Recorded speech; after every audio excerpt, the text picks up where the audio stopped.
Good evening Radhe Radhe friends, कैसे हो आप सभी। वीडियो अच्छी लगी तो लाइक कमेंट जरूर करें। सतमा रिएक्शन में आप सभी का बहुत बहुत स्वागत है। तो माता जी का झूठ का पर्दाफाश उनके पति ने ही कर दिया।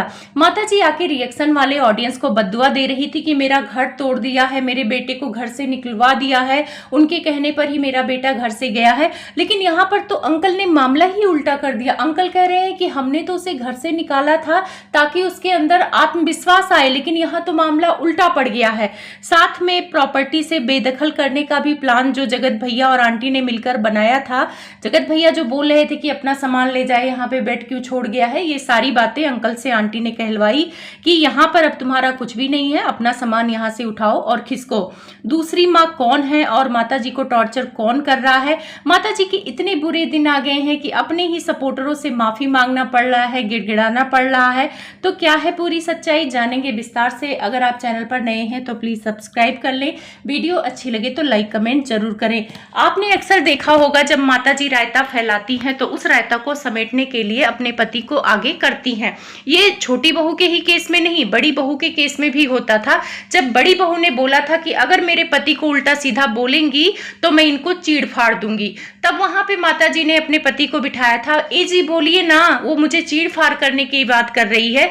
तब अंकल ने कहा था कि जब ज्ञान लेने का टाइम था, घर गृहस्थी संभालने का टाइम था, तब मेरी बहू नाच रही थी, गा रही थी, तो कहां से उसको ज्ञान का टाइम मिलेगा, कहां से ये सब सीखेगी। इसी वजह से वो उल्टा सीधा बोल रही है, तो वो बोलेगी उल्टा सीधा।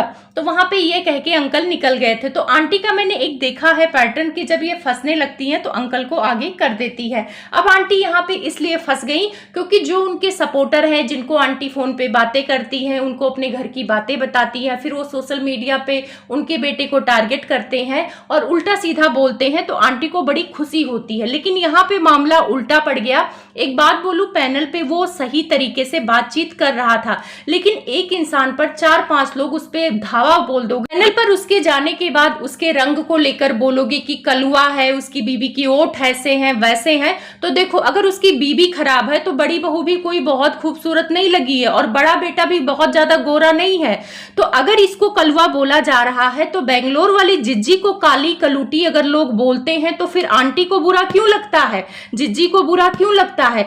अगर उसको कलुआ बोलने पे इन सबों को मजा आ रहा है तो फिर बेंगलोर वाली जिज्जी को अगर कोई भी कलूटी बोलता है या काली बोलता है तो आंटी क्यों आ जाती है सफाई देने। क्या ये सौतेला है? अगर बेटा तुम्हारा है, चाहे रंग रूप भगवान ने दिया है, मैंने हमेशा इस बात को बोला कि रंग रूप को लेकर किसी को नहीं बोलना चाहिए, क्योंकि कलुआ अगर तुम बोल रहे हो तो भगवान को भी तुम लोग कलुआ ही बोल रहे हो, क्योंकि भगवान भी उसी रंग के हैं और भगवान अपने प्यारे बच्चों को ही वो रंग देते हैं। कहते भगवान का रंग मिल गया तो उससे बड़ा और क्या चाहिए।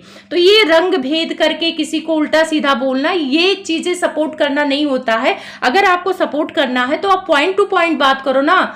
उसके बाद उसने भी लाइव किया और लाइव में आंटी जी के सपोर्टरों को उसने उल्टा सीधा बोला। उल्टा सीधा में उसने यही बोला कि लोग चाटते हैं, चाट चाट के अपना चैनल आगे बड़ा करते हैं, और साथ में ये लोगों ने आपत्ति उठाया था कि उस चैनल पे आंटी का मॉम जो नाम है उसे हटा देना चाहिए। तो उसने कहा मेरा चैनल है, मैं किसका नाम रखता हूँ किसका नहीं रखता हूँ, किसी को क्या लेना देना। तो थोड़ा सा उसमें वो गुस्सा था और थोड़ा सा उसके शब्दों का भी मर्यादा, उसमें चाटना, ये सारे शब्द देखो मैं इस चीज को पसंद नहीं करती हूँ। और छोटे नवाब, अगर आपको कोई बात रखनी है, आप किसी से नाराज हो, तो ये चाटना चूटना बोलने की जरूरत नहीं है। अगर वो लोग आपको कालिया बोल रहे, उल्टा सीधा बोले, तो फिर आप और उनमें अंतर क्या रह गया जब आप भी पलट के उनको उल्टा सीधा बोलोगे। तो वही माता जी को फोन आया होगा इनके पीआर टीम को कि भाई अब हम सपोर्ट नहीं करेंगे। तब माता जी लाइव करके पूरा कैमरा वैमरा सेट करके बैठती हैं, पानी पीती हैं और अपने पीआर टीम से माफी मांगती हैं कि मेरा बेटा है, नालायक निकल गया है, मैंने ऐसे संस्कार नहीं दिए थे। थोड़ा सा सिंपैथी कार्ड खेलने की कोशिश करती हैं और बोलती हैं मैंने तो खून पसीने से सींचा है। तो माता जी, हर कोई अपना बच्चा खून से ही सींचता है, पानी से नहीं पैदा होते हैं, पानी से बच्चा नहीं बनता है। फिर माता जी कहती हैं कि ऐसे बच्चे होने से अच्छा है कि उसको पेट में मार देना चाहिए। तो माता जी, आपने मारने की कोशिश की है और शायद इसी वजह से उस लाइव में उसने यही बोला था कि पैदा करके जब ये सब करना था मेरे साथ, एक तरफा प्यार दिखाना था, एक भाई को इतना प्यार मोहब्बत और मुझे इतना जलील किया जा रहा है, तो इससे अच्छा पैदा ही नहीं करते। उसने तो आपकी ही बात दोहराई, क्योंकि आपने ही अपनी प्रेगनेंसी स्टोरी में बोला था कि मैं तो उसको जान से मारना चाहती थी, उसको पैदा नहीं करना चाहती थी, मैंने गर्भपात करने के लिए गोली खाई थी। तो पहली बात तो आप जब बोलती हैं तो आपके जबान पे लगाम नहीं होता कि उसका क्या फर्क पड़ेगा बच्चों पे। तो एक जवान बेटे के सामने आप गर्भपात की बात करेंगी तो पलट के बोल दिया, फिर आपको बुरा लगने वाली क्या बात है। तो इसका मतलब तो आप जान से मारने की कोशिश कर चुकी हैं और अभी भी माहौल ऐसा क्रिएट कर रही हैं कि डिप्रेशन में आके बेटा बहू कुछ कर बैठे और ताकि आपका एक छत्र राज हो, आपका सारी प्रॉपर्टी आपके बड़े बेटे बहू को चली जाए। यही प्लान शायद आपका है, क्योंकि अगर ऐसा नहीं होता माताजी तो आप चीजें खत्म करने की कोशिश करती। ये कैमरे के सामने आके ये सिंपैथी कार्ड खेल के ऑडियंस के सामने अपने घर का नाटक सुना के कुछ नहीं होने वाला है माताजी। ये ऑडियंस, ये पीआर टीम आपके काम नहीं आएगी, ये आपका बेटा ही काम आएगा और आप अपने बेटे के काम आएंगी। तो माताजी अभी भी वक्त है, ये डॉलर का लालच हटाओ और कैमरे के पीछे ये सारी बातें खत्म करो। कैमरे के सामने ही जब से आप अंबाला आई है उसको पोक पे पोक कर रही हैं और वो टॉर्चर नहीं कर रहा है आपको, आप उसको टॉर्चर कर रही हैं। जब से वो घर से बाहर आया है वो कुछ नहीं बोल रहा है, आप ही अपने पीआर टीम से उसको टॉर्चर करा रही हैं, खुद भी कर रही हैं, बड़े बेटे बहू से करा रही हैं। तो कितना करेंगी माताजी, उसकी जान लेके रहेंगी। जिस हिसाब से लाइव में वो छोटी बहू रो रही थी अपनी गुड़िया लेके कि उस पर इल्जाम लगाया जा रहा है, तो क्यों लगा रही है इल्जाम? पहले आप डिसाइड कर लो ना कि आपको टॉर्चर कौन कर रहा है, आपका घर कौन तोड़ रहा है। आपके पति ने तो आपका भांडा फोड़ कर दिया। जब आपका बेटा घर से निकला तो आके ऑडियंस को गुमराह करती हैं कि ऑडियंस मेरा बेटा रिएक्शन वालों की वजह से घर से निकला है, कुछ ऑडियंस की वजह से निकला है, माता जी का कहना है। लेकिन आज की लाइव में जब अंकल जी बैठे थे ज्ञान देने तो वो कह रहे थे कि हमने बेटे और बहू को इसलिए घर से निकाला था ताकि आत्मविश्वास आए, लेकिन वो तो उल्टा हो गया, वो तो अब हमारी बात ही नहीं सुन रहा है। तो जब माता जी आप लोगों ने प्लान के तहत उसको घर से निकाला कि ताकि उसमें आत्मविश्वास आए, वो कमाना खाना सीख जाए, तो फिर ये ढोंग किस बात का? माता जी खुद अपने बेटे को निकाल के अब यहाँ पे इल्जाम लगा रही हैं अपनी समधिन को। ये ऑडियंस रिएक्शन वालों को गाली देकर थक चुकी हैं, अब समधिन को ये गाली देंगी, गाली दिलवाएंगी। तो माता जी समधिन तो ऑनलाइन नहीं है, अगर समधिन आपका घर तोड़ रही है तो फिर ये बातें आप फोन पे भी जाके उनको कर सकती हैं कि भाई आप मेरा घर क्यों तोड़ रही हैं। तो यहाँ ऑनलाइन किसको बता रही? ऑडियंस को बता रही, ताकि ऑडियंस आपकी वाही करे और छोटी बहू की माँ को गाली दे। तो ये माता जी का पैटर्न है, ये अपनी गाली अब छोटी बहू की माँ की तरफ करना चाहती हैं। तो शर्म आना चाहिए माता जी, वो सोशल मीडिया पे नहीं है, ये बातें आप ऑफलाइन कर सकती थी। और इसी वजह से छोटा बेटा आप पे भड़क रहा है, वो गुस्सा कर रहा है, वो बार बार रिक्वेस्ट कर रहा था आपके सपोर्टर से कि आप उसके बारे में ना बोलें, जो भी बोलना है ऑफलाइन बोलना है। पर यहाँ पे माता जी को तो भाई मैं वाली आदत है, इनको अपने आप को सही साबित करना है। और रही बात गाली का, तो माता जी कोई गाली नहीं दे रहा है, निगेटिव कमेंट्स आपको अपने खुद की बातों की वजह से आ रहे हैं, कितनी बार आपको समझाया जाए। फिर माता जी का मन यहीं पे नहीं भरता है, वो आगे बोलती हैं। जब छोटे बेटे से पैनल पे सवाल किया गया था कि तुम बड़े भाई भाभी को देखकर क्यों जलते हो, तो उसने सिंपल सा आंसर दिया कि उनके पास ऐसा क्या है जिसे देखकर मैं जलूंगा।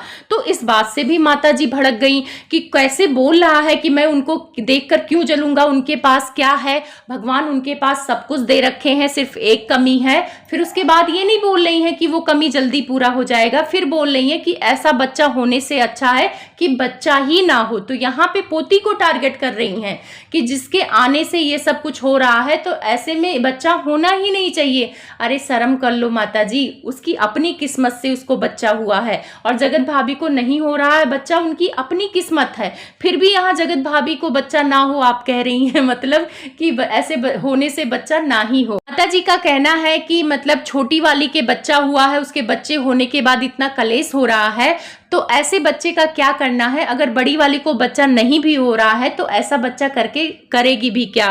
तो यहाँ पर भी शायद माता जी नहीं चाहती हैं कि उसको बच्चा हो, क्योंकि गुस्से में तो इंसान सच बोलता है। फिर उसके बाद माता जी का मन नहीं भरता है, अपने पति को भी आगे कर देती है। अब ये सोचती हैं कि जम्मू कश्मीर तो मैं अपने पैसों पे अपने पति को घुमा के ले आई हूँ, क्योंकि माता जी कहती हैं कि इनके पैसों से लोन भरा जाता है, 50,000 ये घर में लगा देती हैं। तो जाहिर सी बात है घुमा फिरा के लाई है, क्योंकि कंट्रोवर्सी की थी तो 10 लाख रुपए कमाई हैं, तो उसमें अंकल को घुमा के लाई हैं। अब आंटी सोची कि अकेले गाली मैं खाऊं तो अंकल को भी शामिल करती हूँ, अंकल भी गाली खाएं, क्योंकि अंकल भी जब बोलते हैं ना तो क्या बोलते हैं। स्वाति के केस में भी इन्होंने बोला था बच्चा जहां पैदा होता है वहीं डाल देंगे, तो इस बार भी इन्होंने कुछ गलत बोला है। इन्होंने बोला है कि मेरा जो बेटा है ना, कुछ बाजारू औरतें हैं उनके कहने पर वो भड़क गया है, वो इतरा रहा है, और वो जो माँ को माँ नहीं समझ रहा है, पापा को पापा नहीं समझ रहा है, वो बाद में पछताएगा। तो अंकल जी आप बाजारू औरतें किसको बोल रहे हैं? बाजारू औरतें वो ऑडियंस हैं जो कमेंट कर रही हैं, जो छोटे बेटे का सपोर्ट करते हैं। बाजारू औरतें वो है रिएक्शन वाले जो सच को सच बोलते। अंकल आंटी को सपोर्ट करने वाले ठीक हैं, बाकी वो ऑडियंस जो छोटे नवाब को सपोर्ट करती है, वो रिएक्शन वाले, वो सब बाजारू हैं अंकल के नजर में। तो अंकल पता है बाजारू किसे कहते हैं? बाजारू औरतें वो होती हैं जो अपने आप को बेचती हैं, सरेआम बेचती हैं बाजार में, और उसके बदले में पैसे मिलता है। तो अब आप हिसाब लगा लो कि आपके घर की औरतें क्या करती हैं।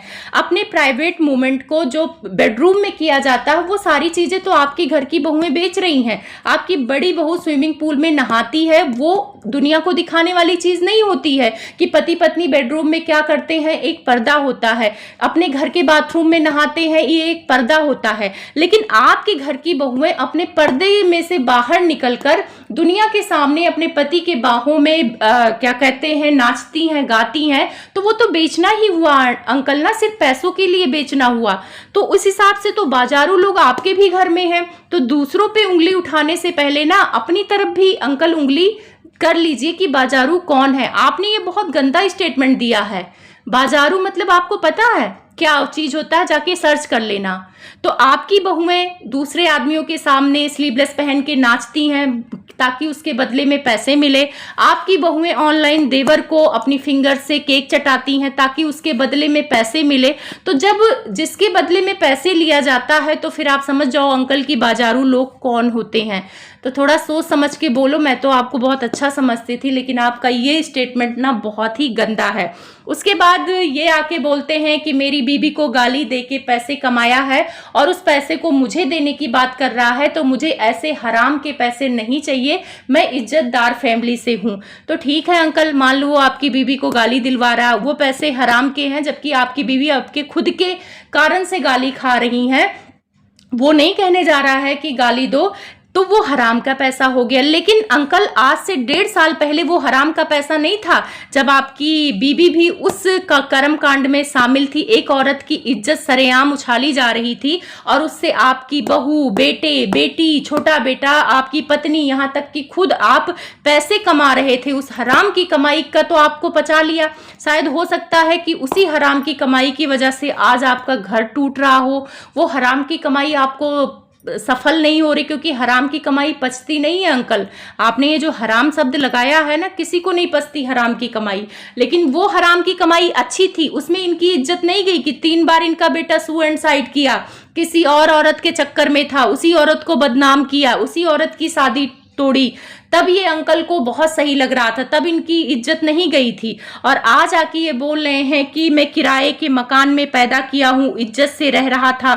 मेरे बनाए हुए प्रोग्राम को जब इसने कैंसिल किया, उसी दिन मुझे पता चल गया है कि ये किसी के कहने पर कर रहा है और ये पूरी तरह से बिगड़ चुका है और कोई इससे करवा रहा है। भाई आपके बच्चे दूध पीते हैं अंकल, वो उनको कोई भी आके भड़का देगा और वो भड़क जाएंगे। मतलब इनके दोनों मियाँ बीबी का पैटर्न देखो कि अपने बच्चों की गलती नहीं ले रहे हैं। छोटे बेटे के कांड में उसको बहू को टारगेट कर रहे कि बहू टॉर्चर कर रही है, बहू भड़का रही है। अभी बहू से हट गए तो उसकी माँ पर आ गए हैं। कम से कम कुछ तो शर्म लिहाज करो। मतलब तो अंकल जी भी जो अपने पत्नी को सपोर्ट करने आए थे ना, अंकल जी आप भी तो अपने पति के कहने पर ही चल रहे हो। अगर बेटा बहू के कहने पे चले तो वो दुष्ट है, और आप अपने पत्नी के इशारों पे नाच रहे हो। पत्नी के कहने पर आके आप बहू को उल्टा बोल रहे हो, बहू के परिवार वालों को उल्टा बोल रहे हो, रिएक्शन वालों को बाजारू कह रहे हो। तो अंकल एक बार अपने घर में जरूर झांकना कि आपके घर की औरतें कैसी हैं। सरेआम सड़कों पे डांस करने वाले लोग कैसे होते हैं, वो भी किस कैटेगरी कैटेगरी में आते हैं, जाके सर्च कर लेना। तो ये शब्द सुन के ना अंकल आपके मुंह से अच्छा नहीं लग रहा है। आप एक टीचर हो के ऐसे गंदे गंदे शब्दों का प्रयोग कर रहे हो। अपने घर का तमाशा क्यों बनाना? ये सारी चीजें आप कैमरे के पीछे भी कर सकते थे। जिस पीआर टीम को बुरा लगा था आप उनको फोन करके भी समझा सकते थे। यहाँ लाइव आके गंध डालने की जरूरत नहीं थी। तो अब आप लोग समझ सकते हो कि आंटी जी और अंकल जी किस रास्ते पे चले गए हैं। इनको लगता है कि ये सही है।